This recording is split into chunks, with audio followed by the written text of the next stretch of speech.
Good afternoon, children. I hope so you all are well and fine and staying at home. Children, today we are going to start the new chapter, the Union Government, where we will be discussing about the first organ, that is legislature. Before going through the topic, as you all know that India is a vast country with diverse religion, culture, languages, even geographical features are also there. So it is very difficult to have a single unified administrative system. And that's why, or you can say that is the reason why we opted for federal form of government. Federal form means the government at two levels. One at the center, which is also called national level, and the other is state government, which is working in different states. We have 28 states, so we have 28 state governments.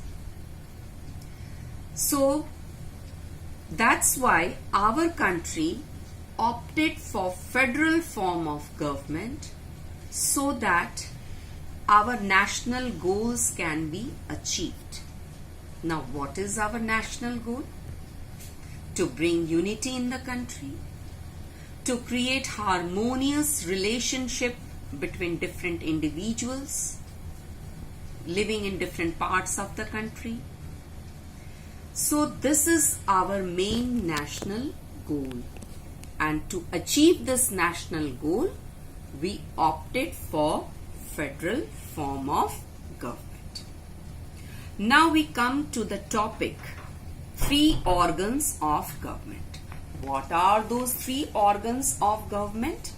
These are the three organs of government, or you can say that these are the three hands of government. The first is legislature, which consists of parliament and having two houses, Lok Sabha and Rajya Sabha. We will discuss in detail. The next is, and what is the function of legislature? To make where the laws are made. The next is executive, which consists of president, prime minister and the council of ministers. And what is the function of executive? To execute laws. And the third organ is judiciary, which consists of Chief Justice of India, including 31 judges. But here in your book it is 25 judges, but it has been increased to 31. So at present we have 32 judges, including Chief Justice of India. So these are the three organs, and we will go in detail the first organ, that is legislature. So in a federal form of government, we have three levels of government. Now what are those three levels? The first is central government, which is also called union government, working at national level. The second is state government, which working at state level. And the third is local self-government, which is the grassroots level of government. So this local self-government, you have read in class 6, it is a grassroots level of government, where we read about the two levels of government, rural local self-government body and urban local self-governing body. So these are the three levels of government. Now, at national level, we have a central government. At the state, we have state government.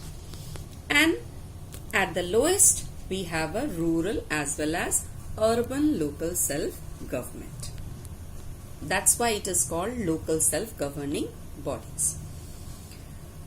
And we have 28 states, and every state has a chief minister and a governor who is the head of the state, and every state is governed by chief minister and its council of ministers, who is the head of the government. This we are talking about all the state levels. So in state government, the head of the state is governor and the head of the government is chief minister, who is working along with council of ministers. Now we come across the three levels of government. First is legislature. Now this legislature consists of Lok Sabha and Rajya Sabha. Lok Sabha is the lower house, Rajya Sabha is the upper house. This we have discussed in the first chapter, our constitution. So we don't have to go in detail. So Lok Sabha is the house of people and the Rajya Sabha is the house of states.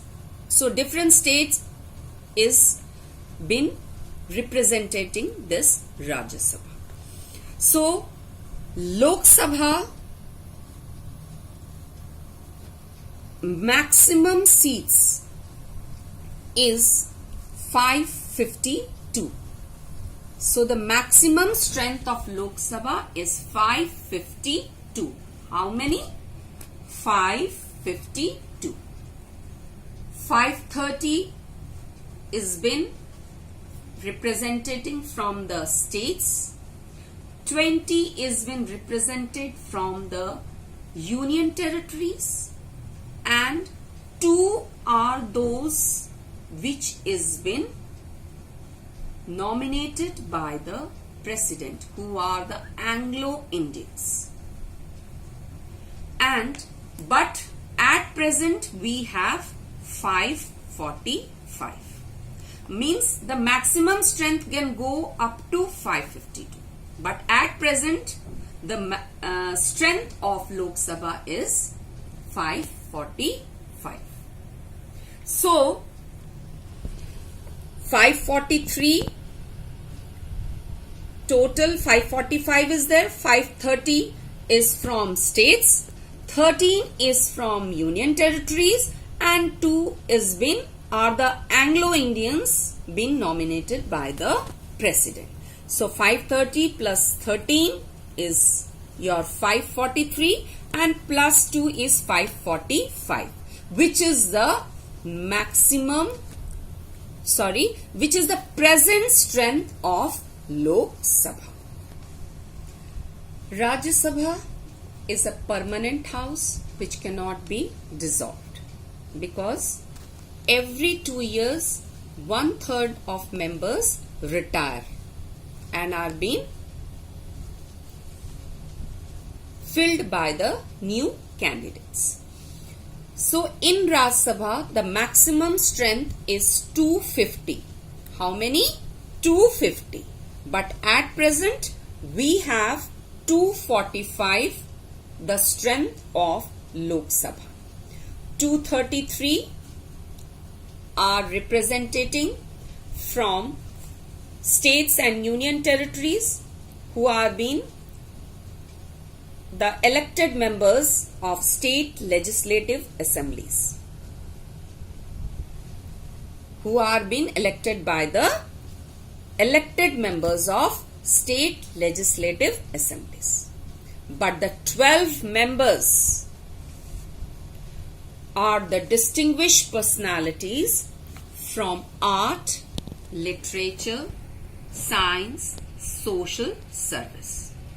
So these 12 members are being nominated by president. So at present, what is the strength of Rajya Sabha? 245. 233 are from states and union territories who are being appointed by the elected legislative assemblies, elected members of legislative assemblies, and the 12 are being nominated by the president. And who are these 12 members? They are the distinguished persons from the field of art, literature, science, sports, social service. Now here the word comes elected and nominated. What is the difference between elected and nominated? Elected means when the people are electing them, but nominated means unanimously we have decided that some person will be nominated from this field. For example, like Navjot Singh Sidhu. He is a Rajya Sabha member. He is from sports personality. So, unanimously it was decided that every state is having Rajya Sabha seats. So, unanimously it was decided that Navjot Singh Sidhu will be the Rajya Sabha member from Punjab. Who will be nominated from which field? From sports field. So, this is the difference between elected and nominated. Nominated means everyone's decision is been taken there. And it is the power of the president to nominate these personalities. Means unanimously all will give their concern in this decision. So, the parliament, which is the highest law-making body, it consists of Lok Sabha and Rajya Sabha, because the parliament, Indian parliament has bicameral legislature, which bicameral means two houses. So Lok Sabha and Rajya Sabha. Lok Sabha is house of people and Rajya Sabha is house of states, or you can say council of states. Here the maximum strength is 552, but at present it have 545 seats. Means 530 from states, 13 from union territories, and 2 is been are the Anglo-Indians been nominated by the president.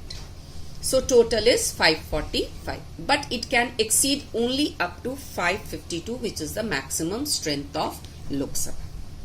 Next we come to Rajya Sabha. Here the maximum strength is 250, but at present it have 245 seats. 233 representing from states and union territories, and 12 are those distinguished personalities who are being nominated by the president from different fields: art, science, social service, sports, etc. So this is all about the two bodies, or you can say two houses. The parliament, which is consisting of two houses. So this is all about the first organ, that is legislature. The next organ is executive, where we will come across the first, that is President of India, who is the head of the state. Next is Prime Minister, who is the head of the government. And then Prime Minister is working along with Council of Ministers. Now, Council of Ministers, there are 3 different categories under this Council of Ministers. Cabinet rank ministers, Minister of State, and Deputy Ministers. Don't get confused with the cabinet rank of ministers and council of ministers. Let me clear you this, that these council of ministers is having three different categories of minister: cabinet minister, minister of state, and deputy minister. But what do you mean by this council of ministers? Means the ministers who are collectively responsible for the working of the government. They are collectively responsible, and they swim also together and sink also together. Now, what is the difference between cabinet and council? Cabinet is different thing. Cabinet and council of ministers are not the same thing, are not the same body. Council of ministers have different three categories of ministers, whereas cabinet rank of ministers means they are the influential and important members of the party. They are the topmost rank of the minister. They are the topmost rank ministers. So they are the influential, the important members of the party. So this is the difference between cabinet and council of ministers. So finally we come across this, that the executive consists of President of India, who is the head of the state. Next is Prime Minister, who is the head of the government, and he or she is working with the help of this council of ministers. Next is the judiciary, which is working in an independent manner. The third organ is judiciary. The highest court of India is Supreme Court, and it works with the help of judges. In your book, it is written there 25 judges, but at present we have 32. The maximum strength can be 31. This 25 can go up to 31. But at present we have total 32 judges, including Chief Justice of India. So this is the third organ which is working in an independent manner, in an impartial manner, because so that it cannot follow or cannot have biased decision. So that is why it is working in an impartial manner, this third organ, from the other two organs, that is legislature and executive. So these are the three organs of government. First is legislature, where the laws are made, executive, who executes the laws, and the judiciary, who give judges, or you can say give decisions. So children, this is the third organ which is working in an independent manner. So judiciary is the third organ which should be separated from legislature and executive, because this is the organ which not only resolve disputes but is the final interpreter of the constitution. You know what is final interpreter?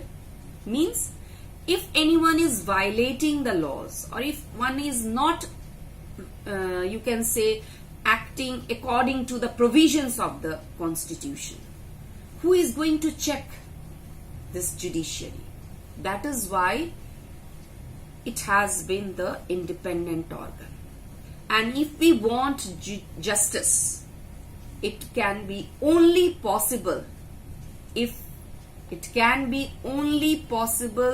only when judiciary is working in an independent manner, in an impartial manner, and it is an unbiased one. So this third organ has been separated from the other two organs, that is legislature and executive.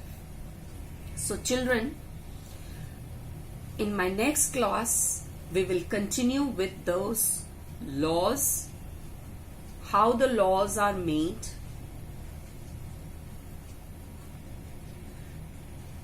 in the coming topic again. In my next lecture, we will discuss about the laws which are made and which laws has been confined to central government, to state government, and for that we will come across the different lists: union list, state list, concurrent list, and also some residuary subjects.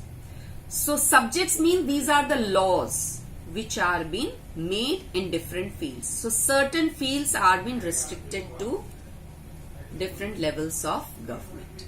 So in my next lecture we will discuss about all this. So before going through the video, please have a look to these pages. These are your pages. This is the topic which I have taught you today, and the next day we are going to teach you, or we will discuss about the different lists. The Parliament is the highest law-making body, and where the laws are made under this different lists: union list, state list, concurrent list, and apart from that we will also come across the residuary subjects. Now children, today I am giving you one activity, or you can say it is one type of project work which you have to do. I am giving you in a it will be very easy for you to do. No photographs you have to paste. You have to make a list of the different presidents and prime ministers of India till date. So make a list. How you will make the list? That you make a column here. Here you will write the President of India, list of the presidents of India till date, and here you will write list of the prime ministers of India till date, and in serial wise you will write their names. You don't have to paste the photograph, because I know due to lockdown you may face some problem, because cyber cafes are not open, so it will be very difficult for you to have the picture. So just write the names of the presidents of India and prime ministers of India till date. So this is your homework, and please go through the video carefully. Children, if you have a chart paper, you can do it in chart paper. Otherwise, you can paste a bio sheet paper in your copy and just write the names over there. Whichever will be easier for you, you will do according to it. Either you do it in chart paper or you can do it in your civics copy. So I hope so you all have understood. Please go through the video carefully and read the chapter, read the topic which I have taught you today. Thank you.